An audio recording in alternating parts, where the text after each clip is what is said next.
છે. તેથી શ્રી વલ્લભાચાર્ય શ્રી યમનાષ્ટક સ્તોત્રમાં લખે છે. બસ એટલું. ફરીવાર આ શબ્દ તો બોલ માઈક આપી દે. આપણે શીખવાનું છે એટલે નો આપણે તો કઈ વાંધો નહીં અને આપણે તો કઈ ટ્રાય આપણે પાઠશાળાનો હેતુ જ છે તમને શબ્દ જ્ઞાન શબ્દ ઉચ્ચારની શુદ્ધિ ક્યાં અટકવું કેવી રીતે ચાલવું એ શીખવશે. તમે બધા ઇંગ્લિશ વાળા રહ્યા what what do do what what આમાં કઈ આવે કે અટકવાનું. આપણે ગુજરાતીમાં લહકો કે ને દસકો કે ને દસકો યા એવી રીતે બોલવાનું. બોલો.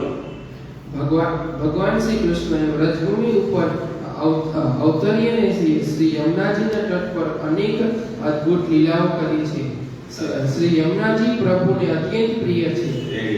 પુષ્ટિજીવો માટે તો યમુનાજી માતા સમાન છે. તેઓ યમરાજના બહેન છે. તેથી શ્રી વલ્લભાચાર્ય શ્રી યમનાષ્ટક શ્લોકમાં લખેલ છે. ભગવાન શ્રી કૃષ્ણએ વ્રજભૂમિ ઉપર અવતરીને શ્રી યમુનાજીના તટ પર અનેક અદ્ભુત લીલાઓ કરી છે. શ્રી યમુનાજી પ્રભુને અત્યંત પ્રિય છે.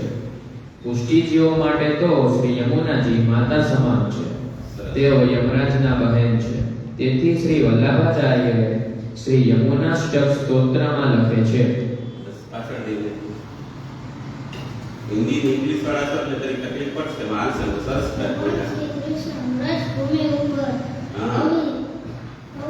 અવતરીને શ્રી યમુનાજી અને અદ્ભુત લીલાઓ કરી છે. પ્રભુને પ્રિય છે. શ્રી વલ્લભાચાર્ય આખી કડી હજી વહી ગઈ. પુષ્ટિજીવો માટે તો પુષ્ટિજીવો માટે તો યમુનાજી માતા સમાન છે. તેઓ યમરાજના બહેન છે. તેથી શ્રી વલ્લભાચાર્ય યમનાષ્ટકમાં સ્તોત્ર લખેલ છે.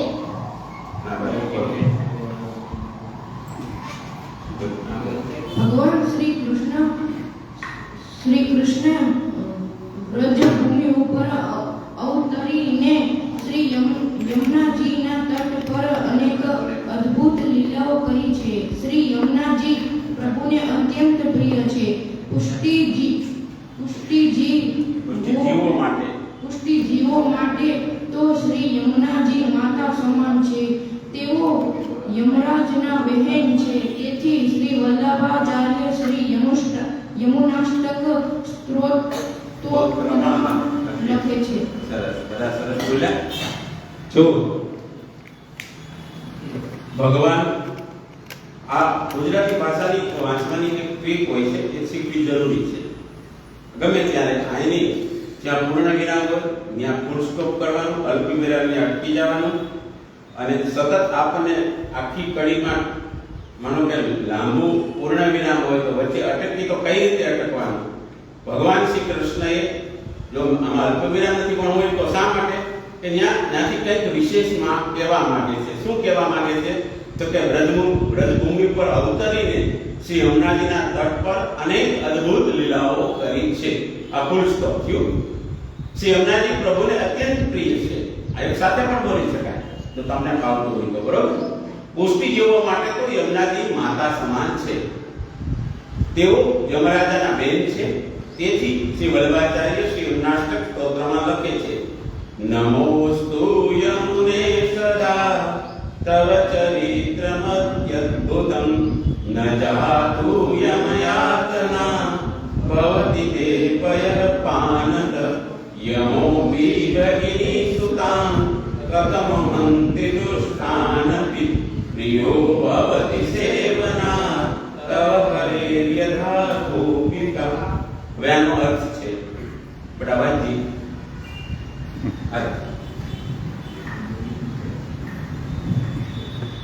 જો ભક્તિ ભાવથી શ્રી યમુનાજીના જળનું પાન કરવા આવે તો ગમે તેવા દુષ્ટ જીવોને પણ યમરાજાનો ભય રહેતો નથી. શું યમરાજા પોતાની બહેનના પુત્રોને કષ્ટ આપી શકે આવા શ્રી યમુનાજી જો કૃપા કરે તો તેમના સેવનથી મનુષ્યો પ્રભુના પ્રિય બની શકે જેમ વ્રજના ગોપીઓ પ્રભુના પ્રિય બન્યા હતા. આવા અદ્ભુત ચરિત્રવાળા શ્રી યમુનાજીને સદા નમસ્કાર થયો. સરસ. જો આ શ્લોક છે તમને દેખાય છે? આમાં ક્રિયાપદ ક્યાં એવું બતાવો નહીં. તમારા પુસ્તકમાં છે ક્રિયાપદ ક્યાં કઈ ક્રિયા થાય?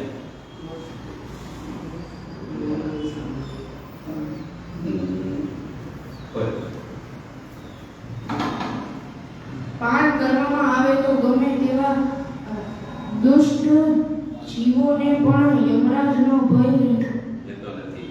નહીં, મેં તો ક્રિયાપદ કીધું. ક્રિયાપદ એટલે ક્રિયા ક્યાં થઈ રહી છે? આ શ્લોકમાં કઈ ક્રિયા તો થઈ રહી છે. ક્રિયા છેલ્લા શ્લોકમાં બતાવી. જો છેલ્લા ફકરામાં ગુજરાતીમાં શું ક્રિયા છે? આવા અદ્ભુત ચરિત્રવાળા શ્રી યમુનાજીને સદા નમસ્કાર એ ક્રિયાપદ છે. તો આમાં નમસ્કાર ક્યાં છે? શ્લોકમાં બતાવો.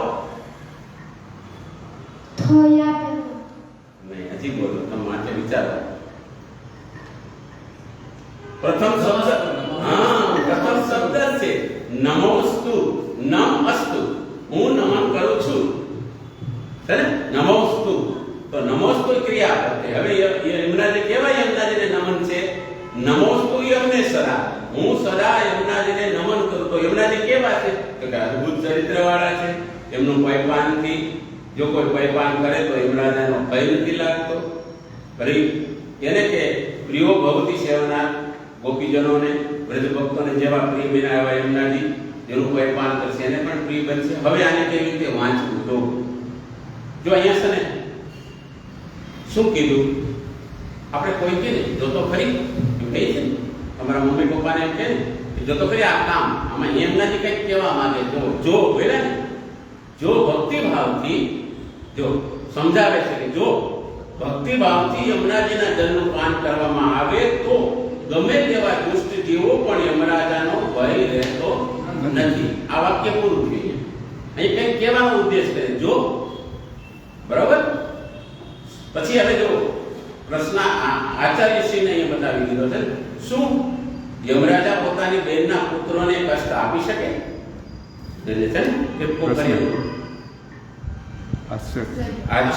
આશ્ચર્ય બતાવ્યું કે આપી શકે. કોઈ ભાણિયાને મામા મારે, કોઈ ન મારે. એટલે એ બતાવ્યું આવા યમુનાજી જો કૃપા કરે તો તેમના સેવનથી એટલે તેમના પાનથી મનુષ્યો પ્રભુના પ્રિય બની શકે. કેમ બની શકે? કે કોણ બેવું? કે જેમ વ્રજના ગોપીઓ પ્રભુને પ્રિય બન્યા હતા. આવા અદ્ભુત ચરિત્રવાળા શ્રી યમુનાજીને સદા નમસ્કાર ભાવ. સમજાય પડી વાત છે? મારું કહેવાનો તાત્પર્ય સમજાણું. જો કોકને બતાવવું છે આપણે તો ખરો, ત્યારે આખો સીન બદલી જાય. વાતની ભાષાનો આખો પરિચય બદલી જાય છે. જો પછી યમુનાજીને આખી વાત આવી. એમ પછી ઓલું જે આશ્ચર્ય સિંહ બતાવી દીધું છે એ પણ બતાવ્યું કે ભાણિયાને કોઈ મામા મારે ખરા. પ્રશ્નાર્થ શબ્દ મૂકી દીધો છે શબ્દનો. એટલે આ વાત વાક્ય ગુજરાતી તમે ભણશો ત્યારે આવશે, ભણો તો, નહીં તો પછી આપણે શીખવાનું છે.